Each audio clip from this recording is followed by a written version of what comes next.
Today's Bible reading is Acts chapters 23, 24, and Psalm 130. Acts 23. And Paul, earnestly beholding the council, said, Men and brethren, I have lived in all good conscience before God until this day. And the high priest Ananias commanded them that stood by him to smite him on the mouth. Then said Paul unto him, God shall smite thee, thou whited wall. For sittest thou to judge me after the law, and commandest me to be smitten contrary to the law? And they that stood by said, Revilest thou God's high priest? Then said Paul, I wist not, brethren, that he was the high priest, for it is written, Thou shalt not speak evil of the ruler of thy people. But when Paul perceived that the one part were Sadducees and the other Pharisees, he cried out in the council, Men and brethren, I am a Pharisee, the son of a Pharisee. Of the hope and resurrection of the dead I am called in question. And when he had so said, there arose a dissension between the Pharisees and the Sadducees, and the multitude was divided. For the Sadducees say that there is no resurrection, neither angel nor spirit. But the Pharisees confess both. And there arose a great cry, and the scribes that were of the Pharisees' part rose and strove, saying, We found no evil in this man, but if a spirit or an angel hath spoken to him, let us not fight against God. And when there arose a great dissension, the chief captain, fearing lest Paul should have been pulled in pieces of them, commanded the soldiers to go down and to take him by force from among them, and to bring him into the castle. And the night following, the Lord stood by him and said, Be of good cheer, Paul, for as thou hast testified of me in Jerusalem, so must thou bear witness also at Rome. And when it was day, certain of the Jews banded together and bound themselves under a curse, saying that they would neither eat nor drink till they had killed Paul. And they were more than 40 which had made this conspiracy. And they came to the chief priests and elders and said, We have bound ourselves under a great curse, that we will eat nothing until we have slain Paul. Now therefore ye with the council signify to the chief captain that he bring him down unto you tomorrow, as though you would inquire something more perfectly concerning him. And we, or ever he come near, are ready to kill him. And when Paul's sister's son heard of their lying in wait, he went and entered into the castle and told Paul. Then Paul called one of the centurions unto him and said, Bring this young man unto the chief captain, for he hath a certain thing to tell him.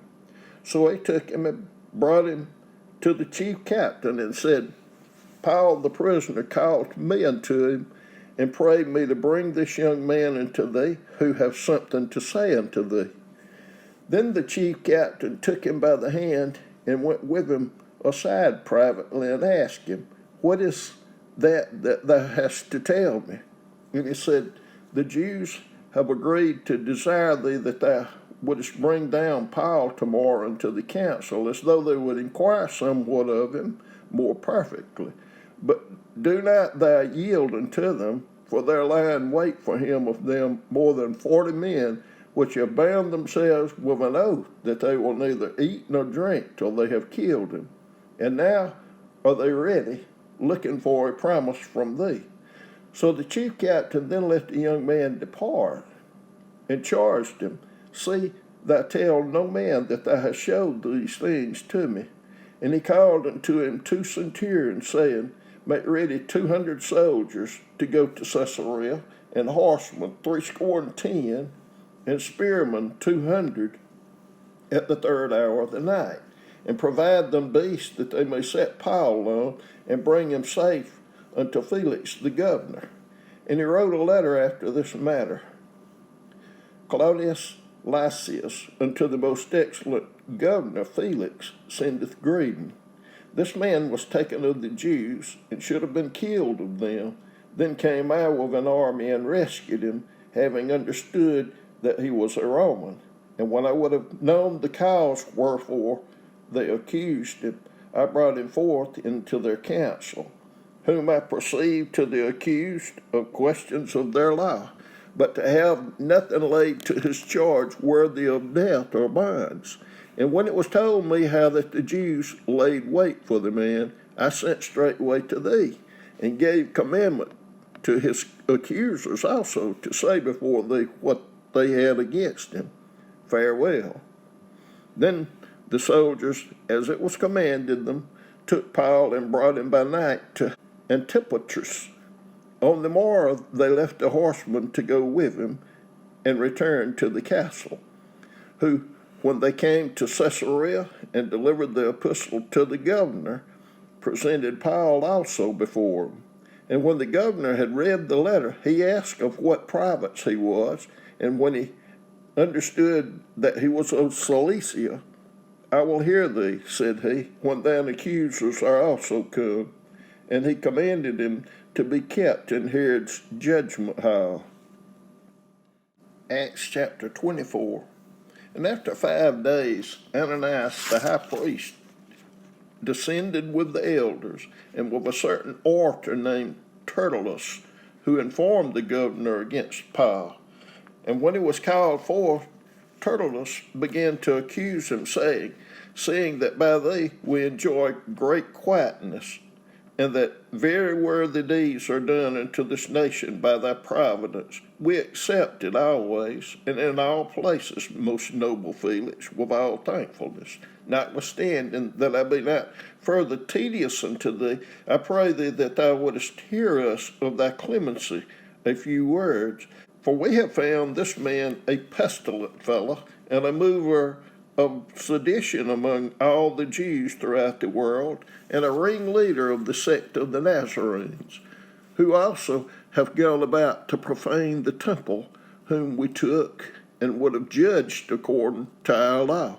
But the chief captain Lysias came upon us, and with great violence took him away out of our hands, commanding his accusers to come unto thee by examining, of whom thyself mayest take knowledge of all these things, whereof we accuse him. And the Jews also assented, saying that these things were so. Then Paul, after that the governor had beckoned unto him to speak, answered, Forasmuch as I know that thou hast been of many years a judge unto this nation, I do the more cheerfully answer for myself, because that thou mayest understand that there are yet but 12 days since I went up to Jerusalem for to worship. And they neither found me in the temple disputing with any man, neither raising up the people, neither in the synagogues nor in the city, neither can they prove the things whereof they now accuse me. But this I confess unto thee, that after the way which they call heresy, so worship I God of my fathers, believing all things which are written in the law and in the prophets, and have hope toward God, which they themselves also allow, that there shall be a resurrection of the dead, both of the just and unjust. And herein do I exercise myself to have always a conscience, void of offense toward God and toward men. Now, after many years, I came to bring alms to my nation and offerings, whereupon certain Jews from Asia found me purified in the temple, neither with multitude nor with tumult, who ought to have been here before thee, and object if they had aught against me, or else let these same here say, if they have found any evil doing in me while I stood before the council, except it be for this one voice that I cried standing among them, touching the resurrection of the dead. I am called in question by you this day. And when Felix heard these things, having more perfect knowledge of that way, he deferred them, and said, When Lysias the chief captain shall come down, I will know the uttermost of your matter. And he commanded the centurion to keep Paul, and to let him have liberty, and that he should forbid none of his acquaintance to minister or come unto him. And after certain days, when Felix came with his wife Drusilla, which was a Jewess, he sent for Paul and heard him concerning the faith in Christ. And as he reasoned of righteousness, temperance, and judgment to come, Felix trembled and answered, Go thy way, for this time, when I have a convenient season, I will call for thee. He hoped also that many should have been given him of Paul, that he might loose him. Wherefore he sent for him the oftener, and communed with him. But after 2 years, Porcius Festus came into Felix's room, and Felix, willing to show the Jews a pleasure, left Paul bound. Psalm 130. Out of the depths have I cried unto thee, O Lord. Lord, hear my voice. Let thine ears be attentive to the voice of my supplications. If thou, Lord, shouldest mark iniquities, O Lord, who shall stand? But there is forgiveness with thee, that thou mayest be feared. I wait for the Lord. My soul doth wait, and in his word do I hope. My soul waiteth for the Lord more than they that watch for the morning. I say more than they that watch for the morning. Let Israel hope in the Lord. For with the Lord there is mercy, and with him is plenteous redemption.